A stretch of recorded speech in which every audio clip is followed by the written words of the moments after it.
Hello, my name is Greg Gay, and this is the 8th sermon in the Christian Home Series. This sermon is entitled 12 Years to Go. We've covered a lot of territory looking at various aspects of the family in this series thus far, and I'm excited to present this sermon that has to do with children. Once upon a time, God created man. Adam and Eve were created in the garden. Adam in Genesis 2 verse 7, Eve from his side, Genesis 2 verse 21. They were created as adults. They were introduced and married by the Lord. They were pronounced man and wife. They were declared to be one flesh, according to Genesis 2, verse 24. All who marry after them will leave father and mother to be joined to his wife. They shall become one flesh. Adam and Eve then were like all of other God's creation, able and capable of reproduction, to create after their own kind. Adam and Eve were going to be able to create additional human beings, thus perpetuating the human species. Humans, once conceived, will never cease to exist. All humans after Adam and Eve are born of a woman in the process of birth. An unborn child, in the Greek, is called brephos, is a human being, just as a newborn baby is likewise called brephos in the Greek, and is a human being. When Elizabeth went to see Mary, Elizabeth, the mother of John the Baptist, when she went to see Mary, she had not yet given birth to John the Baptist. And when Elizabeth heard the greeting of Mary, the babe leaped in her womb, Luke 1, verse 4. And when Jesus was born of Mary, in Luke 2:16, it says, the shepherds came with haste and found Mary and Joseph and the babe lying in a manger. And so we see in these passages that the same word is used for a baby not yet born and a baby just born. Therefore, God honors the unborn as a human being, just as those who are born. Each person is formed by the Lord. Psalms 139, verse 13 says, you created my inmost being, you knit me together in my mother's womb. I praise you because I am fearfully and wonderfully made. Your works are wonderful. I know that full well. So the process that God put into effect with Adam and Eve continues to this day. Verse 15 says, my frame was not hidden from you when I was made in the secret place. When I was woven together in the depths of the earth, your eyes saw my unformed body. All the days ordained for me were written in your book before one of them came to be. So the process of genetics and how a child is formed, and the process of cell division, multiplication, all of this has been ordained by the Lord and is part of what God has created for each human being. Every child then deserves to be wanted, deserves to be cherished as a gift from God, deserves to be allowed to be born. Psalms 127 verse 3 says, behold, children are a heritage from the Lord. The fruit of the womb is a reward. So children should be looked upon with delight as a reward, as a gift from God. President Ronald Reagan years ago in a speech on abortion said, Malcolm Muggeridge, the English writer, goes right to the heart of the matter. Either life is always and in all circumstances sacred or intrinsically of no account. It is inconceivable that it should be in some cases the one and in some the other. He then proceeded to say, the sanctity of innocent human life is a principle that Congress should proclaim at every opportunity. To that I would say, not just Congress. Every child deserves to be wanted and cherished as a gift from God and allowed to be born. The painter Vincent van Gogh said this, if one feels the need of something grand, something infinite, something that makes one feel aware of God, one need not go far to find it. I think that I see something deeper, more infinite, more eternal than the ocean in the expression of the eyes of a little baby when it wakes in the morning and coos or laughs because it sees the sun shining on its cradle. Now this is a cute baby, and I hope everyone recognizes the beauty of this baby. I have no idea who it is, but I just love the picture. A baby, when born, is intended to be a cause for celebration in spite of the pain that its mother has in giving birth.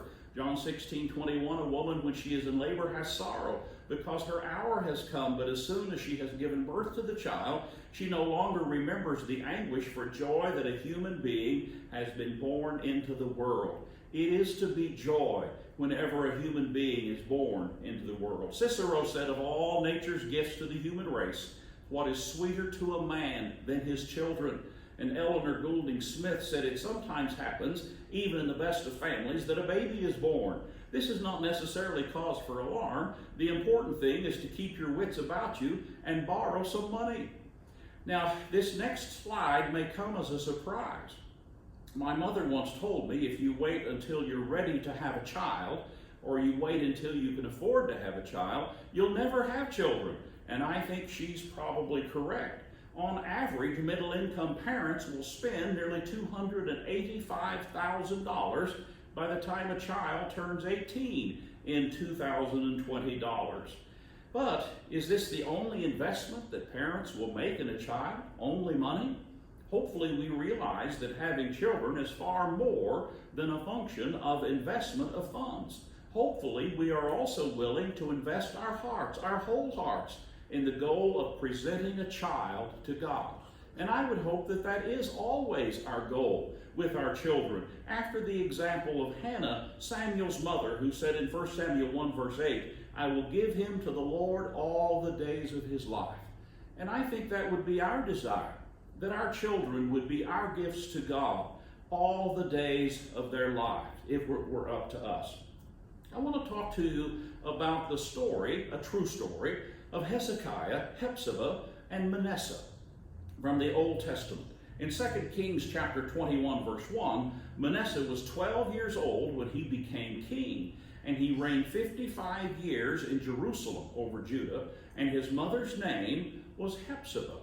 Now, we first meet Hezekiah, and Hezekiah is one of those very interesting names because it sounds like there should be a Bible book named after him. In fact, I've played a cruel trick on people before and said, let's turn to the Old Testament book of Hezekiah, and I've actually had people thumbing their Bible to get there. And I know that's kind of mean, but that's just one of those names that you think, well, there ought to be a Bible book named Hezekiah, but there's not. But in 2 Kings chapter 20, we find Hezekiah was sick and very near death. And Isaiah the prophet came to him and said, set your house in order, for you shall die. Now those are words that get your attention. At this particular point, Hezekiah had no children. And it is presumed that that is one of the reasons why he was so very upset that he was going to die. And so he prayed to the Lord and he cried.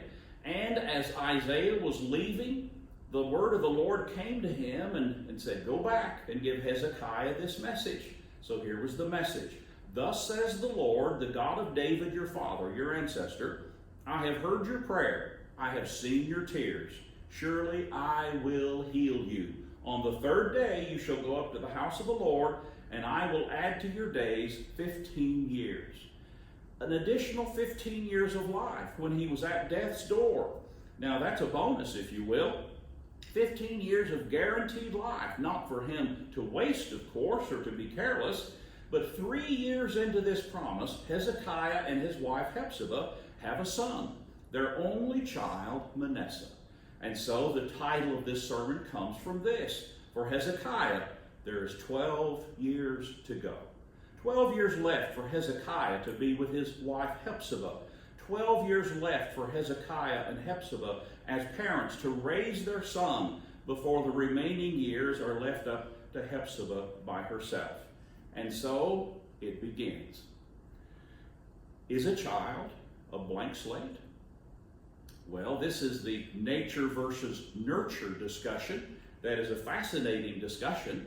And nature refers to the genes and the hereditary factors that influence who we are, from our physical appearance to our personality characteristics. When someone says we look like a relative, that's a function of nature. When someone says we act like a relative or our personality is like theirs, that too is an act of nature. Our personality is a gift from God.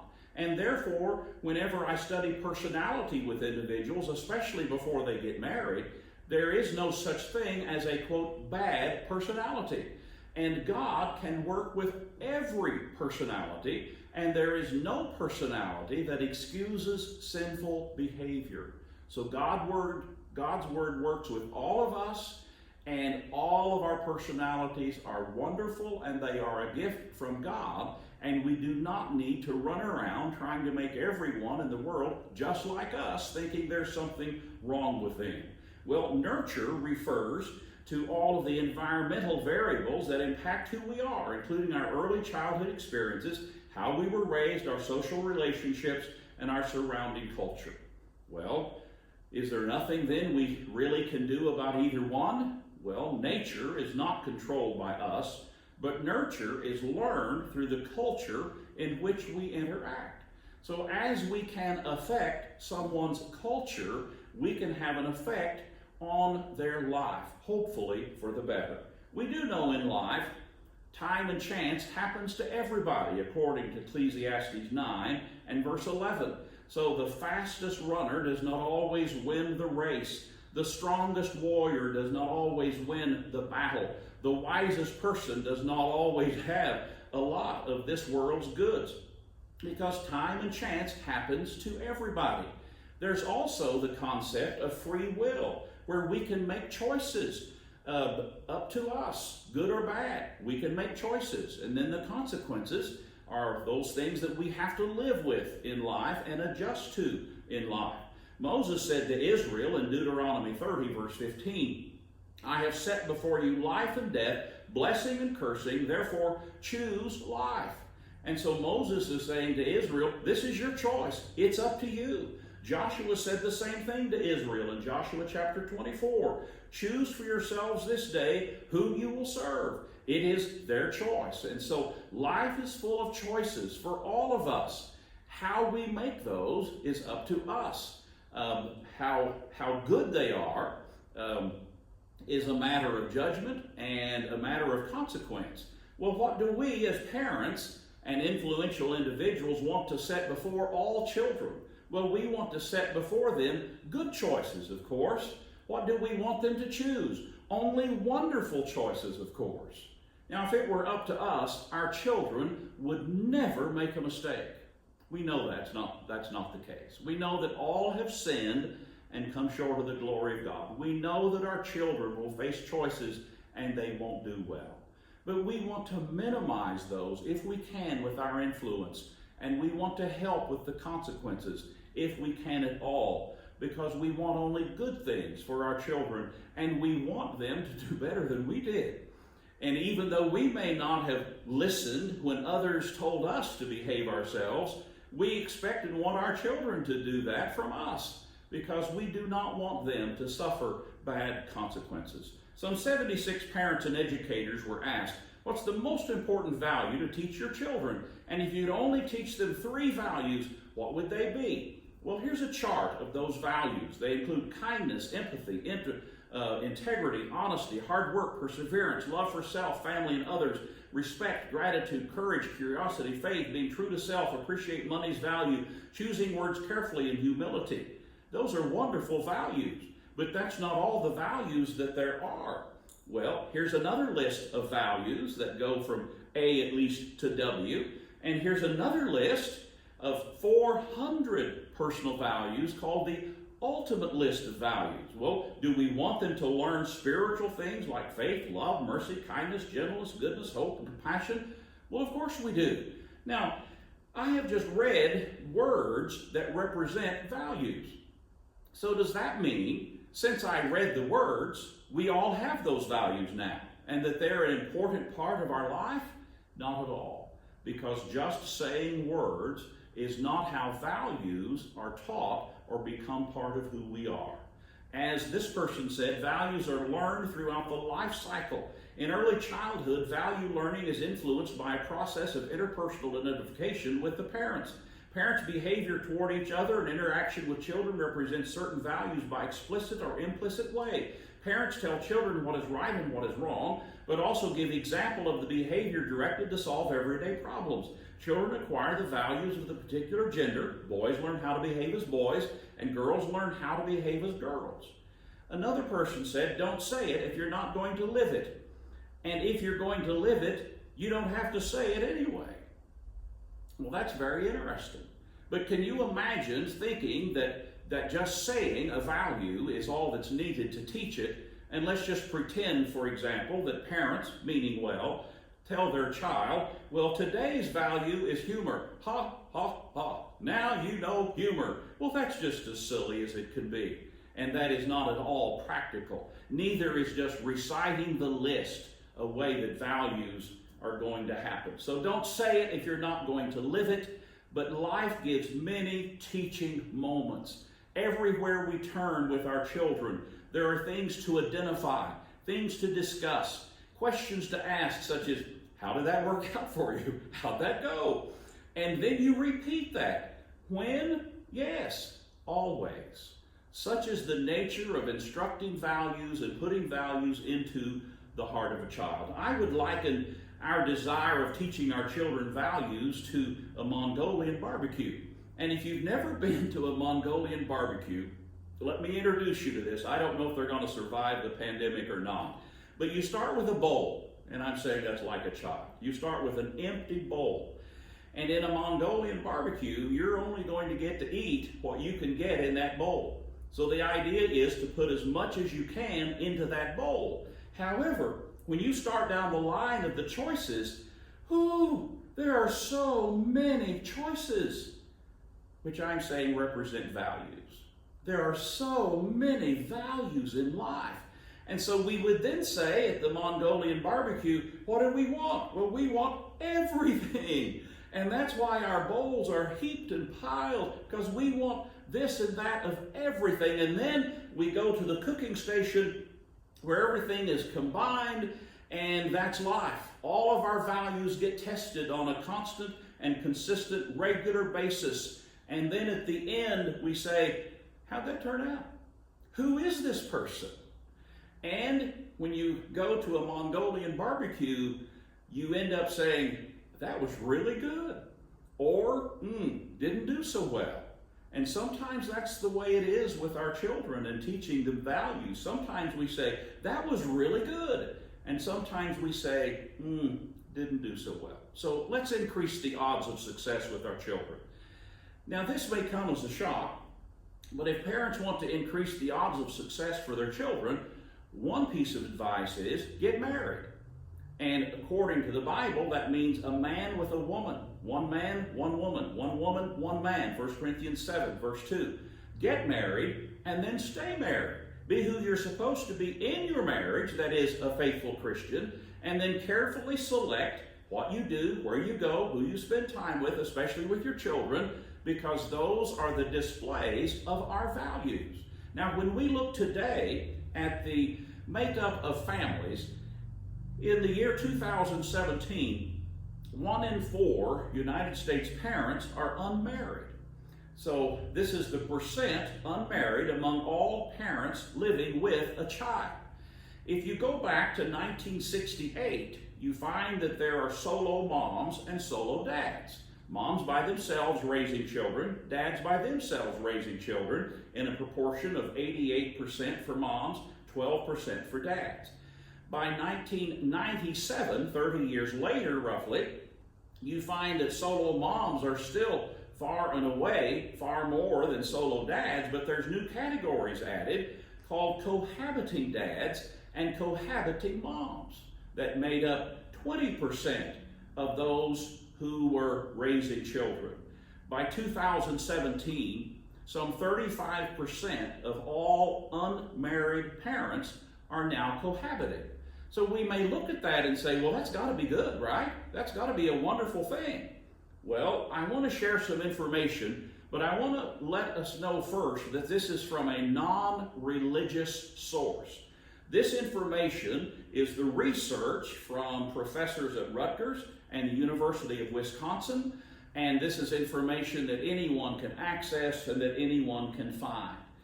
Their conclusions include this: selection into family structure at birth is important. Approximately 43% of all births to American women under age 40 are non-marital, whereas nearly 60% of these births are to cohabiting couples. Cohabiting unions are strikingly unstable in the United States, and most will eventually dissolve, many within the first few years of birth. Now our question is, when there are non-marital births, does that have an effect on children? Well, girls growing up in a single mother family have been shown to be more likely to become a single parent themselves. Non-marital births in the United States are also disproportionately common among socioeconomically disadvantaged groups. The quote goes on. The individuals who are most likely to experience a non-marital birth are also most likely to experience limited economic resources, economic instability, family structure instability, and lower quality family relationships, each of which is associated with adverse developmental outcomes for children. So what is the effect of children where there is a mom and dad who are not married? Well, it's not good for them. So again, to increase the odds of success for a child to be successful in our culture, their mom and dad needs to get married. A man with a woman. They need to stay married. They need to be who they're supposed to be in their marriage as Christians, and then they need to carefully select their values that they display before their children. Now, the reason all of this is so important is children go to school long before they go to school.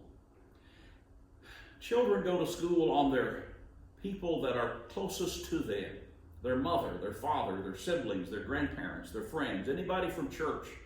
A Harvard University study says, brains are built over time from the bottom up. The basic architecture of the brain is constructed through an ongoing process that begins before birth and continues into adulthood.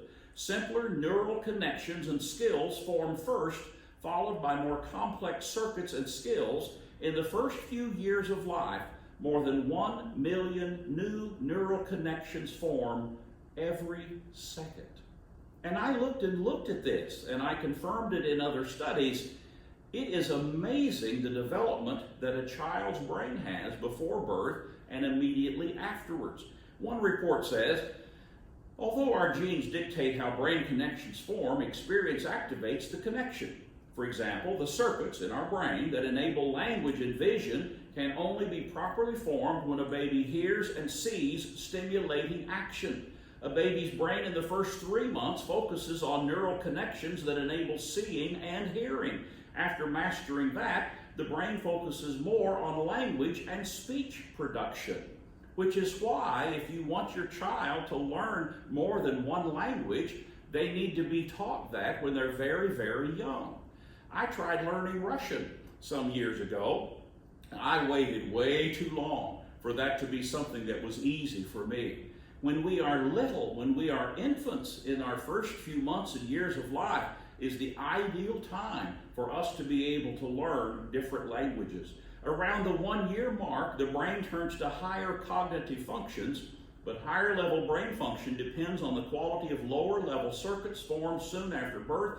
Babies need stimulating and responsive interactions to develop those lower level circuits. What does that mean? Stimulating and responsive interactions, that means when a baby coos, you coo back. When a baby waves a little hand, you wave back. You talk to them, yes, even in our baby voices, because hearing someone helps their brain connect to language. And the time that we spend holding a child teaches them so many wonderful and valuable lessons. The time that we spend reading to a child helps them so much in their early development. And so children learn before they can even talk who we are and how our relationships are. Children learn as very small infants, and then along the way as well, how a mother interacts with a father, how a father interacts with a mother, how a wife interacts with a husband, and a husband interacts with his wife. They learn what it looks like to be a wife, to be a husband. They learn what to expect, how to be treated as a wife, how to be treated as a husband. Children go to school on their parents long before they go to school. Children learn the primary roles of their parents, and this was decreed in the garden, that a man's focus was on earning and providing, a woman's focus was on bearing and caring. And so infants learn these role responsibilities. And in today's culture, there's so much confusion over these things. But from the beginning, it was not so. The needs of a child from the work of growing kids God's way are boiled down to these three. Every child needs to be loved. Every child needs to know where he or she belongs in the family, in mom and dad's life. And every child needs to know that his or her parents love each other. Those are the needs of a child. Now, do they need to be fed?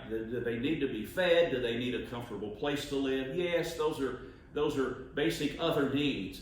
But for a child's development and for a child's security and for a child's comfort, they need these things. Now, when the time comes for a child to go to school, what do parents do?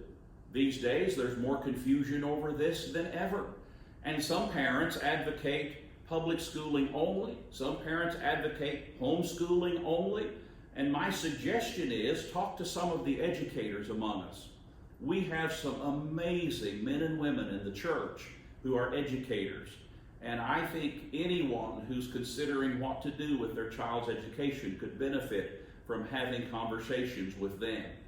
I also urge parents to talk to someone who believes that homeschooling is best. And my observation through the years in working with individuals in premarital studies, troubled marriage studies, and just being around people in general is that homeschool is not a guarantee of success. And public school is not a guarantee of failure.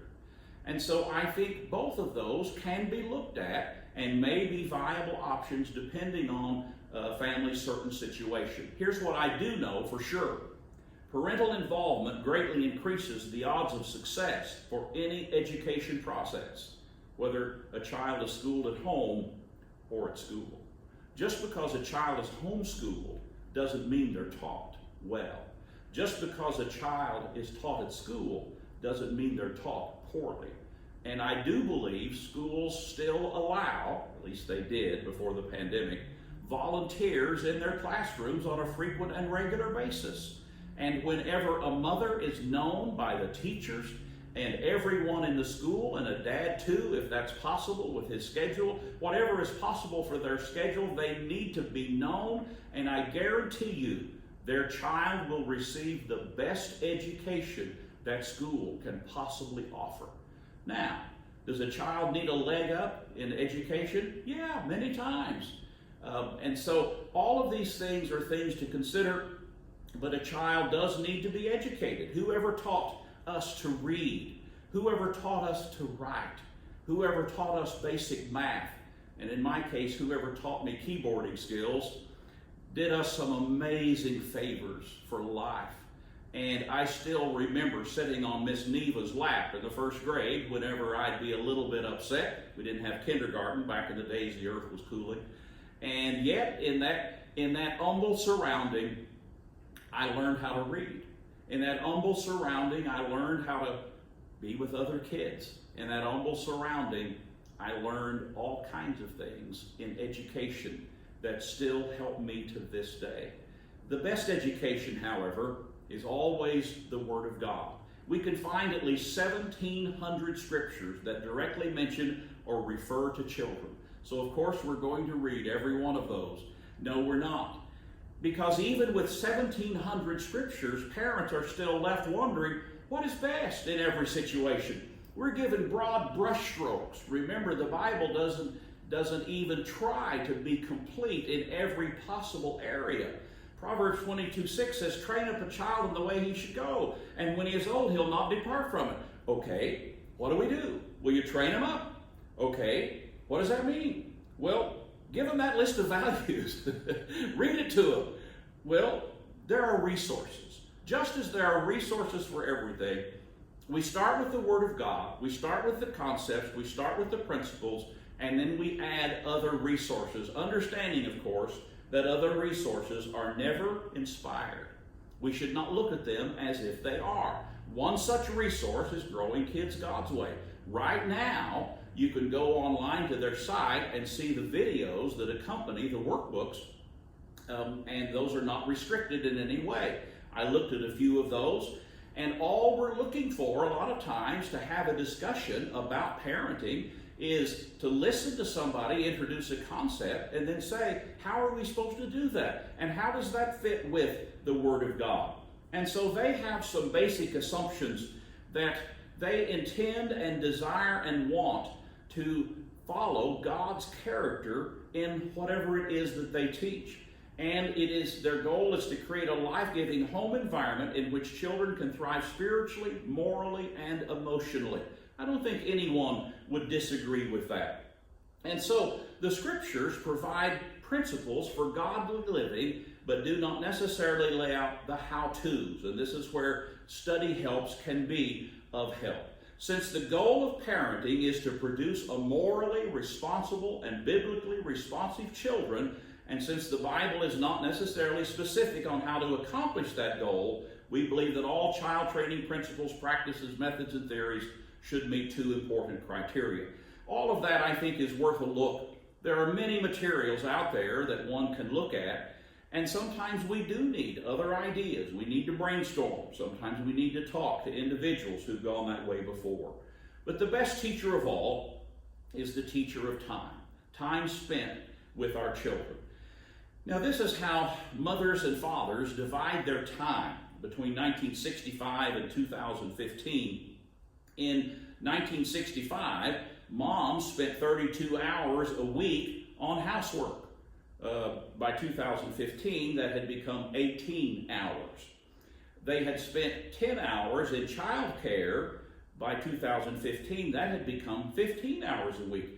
Dads in 1965 spent 2.5 hours a week in child care. In 2015, it had increased to 7. Now, that's still less than half of what a mom spends with her children. Now, care time is not necessarily intensive one-to-one time, because parents have things to do too. They have other relationships to maintain, as we'll see in just a moment. So a child not only has to be given attention, they also have to be okay when they're not given attention, as long as it is appropriate in the amount of time that that takes. When parents have an erratic schedule, it is very difficult to have family routines that can be helpful in the development of a child. One parent or the other who always works late, leaves early, works late, or always works weekends, that really plays havoc with trying to have routines that can be helpful in the time of a child. It was Anthony P. Whitman who once said, children spell love Time. And all parents, I'm sure, feel a rush of guilt, or most do. It's like, yeah, I could have done better. So we look for things that we gather around. And that's kind of our culture. So in the 20s, 30s, and 40s, we gathered around a radio. And if you've never seen a radio like the one in this picture, go to a museum. They're absolutely amazing. By 1934, 60% of the nation's household had radios. I was raised, remember, when the earth was cooling, and we had a radio but no TV. So I still recall some of these shows that came on the radio, and it was just enthralling. In 1938, Orson Welles' radio adaptation of H.G. Wells' science fiction tale, The War of the Worlds, created panic all over the United States when listeners failed to hear the disclaimer and actually believed Martians were invading the Earth.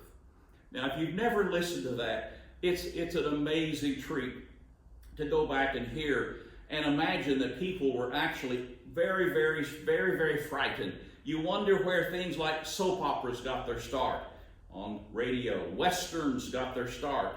All kinds of dramas got their start on radio. Amos and Andy was a situation comedy. It was the most popular show ever broadcast on radio. Lasted over 30 years. Well, as years went by, along came television. I still remember us getting our first TV. I convinced my parents that I could do homework while we watched TV. And you wonder why my grades kind of reflected that. Not for the better either. In 1947, a few thousand television sets in the United States. By the late 90s, 98% of U.S. homes had at least one TV, and those were on for an average of more than 7 hours a day. Depending on the season, in the late 90s, someone would watch either 2.5 to almost 5 hours a day of television. Well, today, when we gather around, this is going to look kind of silly, but this shows families on their devices sitting together. Now, do we sit on the couch like we're watching TV with our devices? Well, we may be trying to watch TV and be on our device at the same time. Radio meant you had to be in the same room with the radio. TV, you had to be in the same room because you only had one until recent decades. With online devices, it's real easy to scatter, which means less time spent together as a family. How can we spend time together? Eating, playing games, reading. Time with each other, though, has to be planned, especially with frantic schedules. What's that going to look like for a family? It may be that we watch TV, but we need to be there together. It may be that we're on our devices. Can we be there together? Can we even have one meal a day together? Sometimes yes, sometimes no. Can we have a pizza and movie night at home once a week as a family? Can bedtime be a story time and prayer time together? How are we going to do this time thing? We need to figure it out, and it's worth figuring out. Time with others, likewise, has to be scheduled and planned. When do we see church members? Remember, we teach values by our actions more than our words. Hopefully, we are eager to worship every time the doors open, no matter our children's ages. And I'll have a little bit more to say on that. How do we spend time with others in order to have an influence with them? Do we get to know our neighbors? Are we at least friendly with people at work? How do we as a family have an influence in our world? Because if we only cocoon, we will never have a circle of influence to invite people to Christ. What are we as parents willing to sacrifice for our children? Job offered burnt offerings for his children just in case they had sinned. In Job 1, verse 5, thus Job did regularly. This was just what he did for his kids. Are parents willing to sacrifice for their children? Are we willing to sacrifice even hobbies? Can parents do without a hobby for a few years if their children cannot participate? Now, this does not mean no time for ourselves, but it does mean we sacrifice for our children where it matters most, in time. So what about family golf? No, it won't be the same as golf with the guys. What about family fishing? No, it won't be the same. What about family this and family that? Family flea marketing, family shopping, family going to the park, family playing basketball, family playing... What about family? For the children ought not to lay up or save up for the parents, but the parents for the children. And so we're providing for them values through time and shared activities. At the same time, children are not God. They're a great priority, but children are not more important than our relationship with God or our relationship with our spouse or our marriage. Our kids hopefully are going to grow up one of these days and leave home. We don't want to turn around to our spouse and say, who are you? I haven't seen you for 20 years. What's your name again? No, we have to maintain the importance of that relationship all along. Now, when a child is born, of course there's disruption to schedules. But disruption to schedules is okay. But a child cannot take over the world of the family. I've seen extreme examples where somebody would say, oh, my baby's asleep, I can't go to church. It's like there's been lots of babies that slept through church. Or lots of babies that perhaps woke up on the way, and you hope they can go back to sleep. But babies need to go to church. That's part of who they need to become. And for a baby to avoid the things that you say are most important as an adult because they happen to be asleep, that's a value statement, and it's not a very good one. Ephesians 6 says, children, obey your parents in the Lord, for this is right. Honor your father and mother, which is the first commandment with promise. So this is God's pattern for children. Parents who are in the Lord, raising children who obey and honor. Proverbs 1 verse 8, hear my son your father's instruction, forsake not your mother's teaching. The Bible describes how a mother is to be with her children. 1 Thessalonians 2 verse 7, gently, devoted, like a nursing mother, cherishing. Now, mothers, is that who you are every morning as your kids are getting ready for school? Are you gentle? Are you cherishing? Are you devoted? Fathers, You're supposed to be encouraging, comforting, and urging. That's who fathers are supposed to be. So in the art of parenthood, our children are watching us live, and what we are shouts louder than anything we can say. Well, there is the part of discipline for a child, which is actually part of loving a child. Hebrews 12 says, "For whom the Lord loves, he chastens, and for what son is there whom a father does not chasten?" So the discipline of a child means that it's training that corrects, molds, or perfects the mental faculties or moral character, and discipline includes punishment. Punishment is to impose a penalty on for a fault, for an offense, or for a violation. So there is discipline and there is punishment, but it does not mean that a child is severely beaten. It does not mean that the punishment is far worse than the crime. Discipline itself is not an option, but how to discipline is. Eli did not even restrain his children, 1 Samuel 3 and verse 13. So he was judged for that iniquity because his sons made themselves vile. He didn't even attempt to stop them. Fathers are not to provoke their children to wrath, but bring them up. And so the concept of discipline with a child is, it's not because the parent is angry, it's not because the parent is stronger than the child, it's because the child needs the correction in order to end up being the person that the Lord wants them to be. And their punishment then is only as is fitting for the problem, and it's never extreme, and it's not abusive. Loving our children includes teaching them meaningful tasks. Even in the beginning, Adam and Eve dressed and kept the garden. There are age-appropriate chores for children, and a child may be able to do more than you think. Now, as you know, many of you, our son Ty can't see. And through the years, he could see some. But he would use that in order to get out of chores. And he, to this day, talks with delight about how if you run over the vacuum cord, pretty soon they don't ask you to vacuum. And if you're supposed to pull the weeds out of the flower bed and you pull the flowers too, pretty soon you're not asked to do that. Well, children, whether they can see or not, need to have appropriate chores. In general, this doctor says, preschoolers can handle one or two simple one-step or two-step jobs. Older children can handle more. So a child that has mastered a complicated computer game can easily run the dishwasher. I see babies that can't walk playing on their parents' devices. And so there's a whole list of things that children by different ages can do. These are chores that can be added to their list. And again, these are here on these slides, but they can also be looked up for anyone. But when a child gets to be a certain age and they can't do anything around the house, that is the fault of the parents. And so we need to do better by our children. How do we introduce our children to God?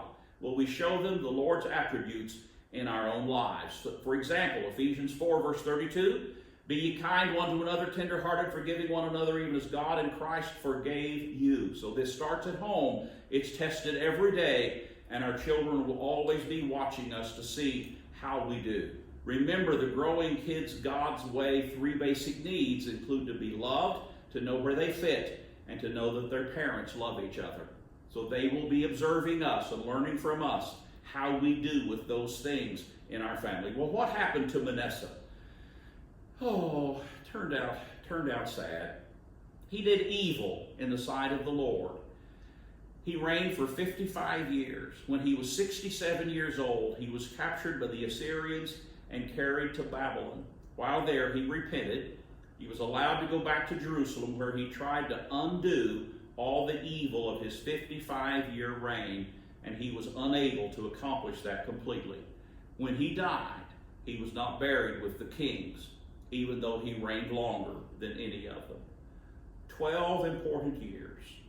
The years before 6 are the most important in establishing attitudes and habit patterns that will last throughout life. Dr. Fitzhugh Dodson says, for example, to prevent a teenager from becoming a defiant juvenile delinquent, take the time to establish a solid relationship of affection and mutual respect when he or she is a preschooler.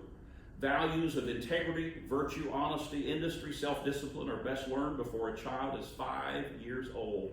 And a University of Wisconsin study says an individual's personality may be fixed by the time he or she is 3.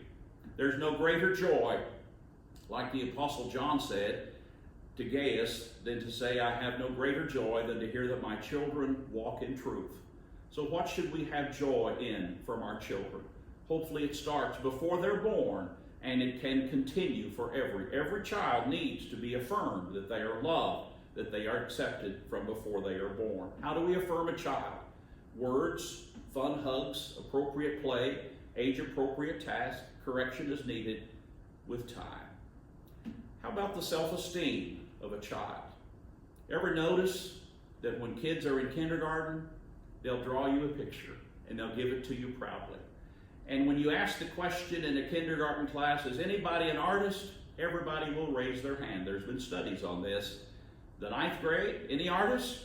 Rarely does anybody raise their hand. Somewhere in time, someone said, a purple cow is not a cow. And so, how do we create a feeling of importance in our children? There's no substitute for affirming them, correcting them, but loving them in every possible way. Hugh McClellan in the 1910 Disciples of Christ Centennial Convention report said this: each child represents a growing asset, an asset of shame adding to the destructive forces in the community, or an asset of righteousness increasing the glory of the kingdom. It is a far cry from Judas to John, but as they lay in their mother's laps, one in Kerioth of Judea and one in Galilee, they were alike in their potential excellence. Every child is alike in their potential excellence. Children are to be considered living jewels dropped unstained from heaven. That's how our babies begin. How will they end? Let us do our part to be examples of encouragement. Will we stumble along the way? Will we sometimes be discouraging to those we want to influence to good? Yes, we will. But may we treasure and encourage every child. May we be merciful with every child as others were and are with us. Let's do all we can to make life as good as possible for babies. Psalms 128 says, blessed is everyone who fears the Lord, who walks in his ways. When you eat the labor of your hands, you shall be happy, and it shall be well with you. Your wife shall be like a fruitful vine in the very heart of your house, your children like olive plants all around your table. Behold, thus shall a man be blessed who fears the Lord. The Lord bless you out of Zion, and may you see the good of Jerusalem all the days of your life. Yes, may you see your children's children. And in the end, I will say, grandkids are best.